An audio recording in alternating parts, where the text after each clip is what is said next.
Let's talk a little bit more about the whole terminology of mins, maxes, candidate point, critical points, candidate inflection points. It didn't make sense to me until I made myself this diagram, so maybe it will help you too. If I just tell you that a point has f prime equals 0 or that f prime is non-existent, what's the name for that kind of thing? That's a critical point of f, right? So critical point of f. And is that a min or a max? Well, it might be a min or a max. It's a candidate local min or max. So we could say it's a candidate local min or max. And these are kind of two ways of saying the same thing, right? What can we, and then after further investigation, we might find that, oh, it is a min, or it is a max, or it might be neither. It might be a saddle point, right?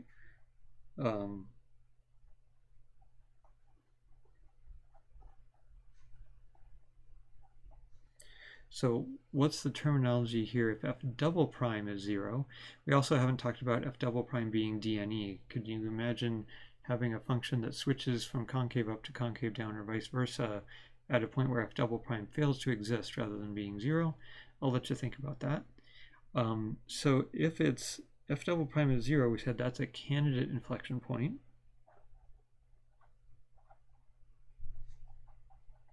And then after further inspection, it might be an inflection point, or it might not be.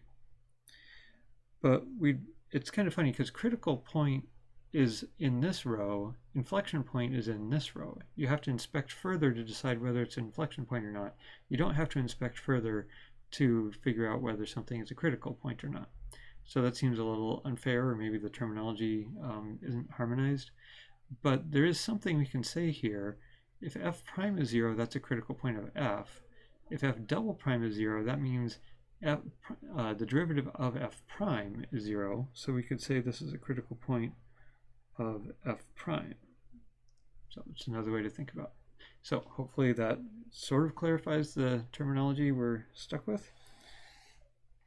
Another interesting thing, you might, if you're ever reading like stock market coverage or something, you might see a graph like this where time is on that axis and stock price is on this axis.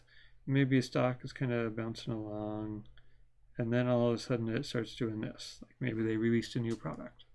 And stock market analysts will sometimes say that that point right there is an inflection point. They'd say, oh, that stock really hit an inflection point when they released that new product or whatever. So that's my question. Is that true from a calculus perspective? Well, let's draw a smoother version of that. So this is f. So f might kind of do this and then that.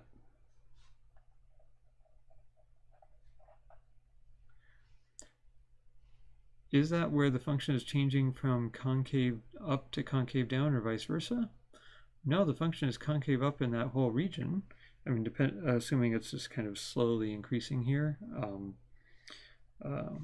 So we could say it's basically concave up in that whole region.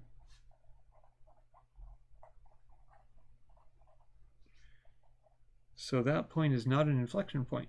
It was concave up the whole time.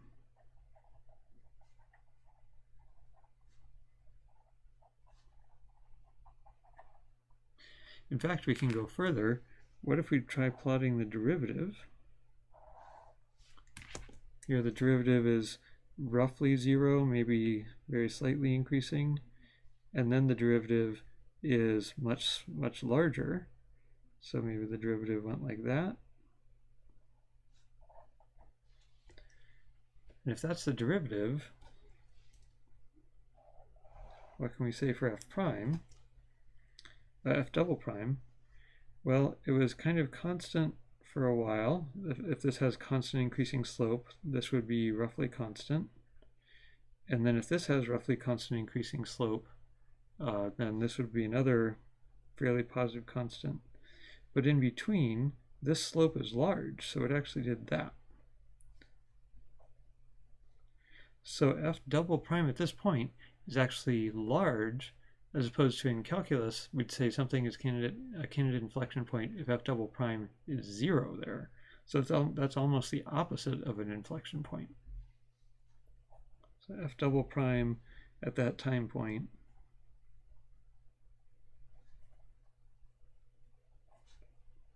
is large, not 0. So that's a difference between calculus and the everyday language of stock market analysis, or sometimes if a sports team is doing kind of okay and then does really well, all of a sudden some people will say it hit an inflection point, but not calculus people.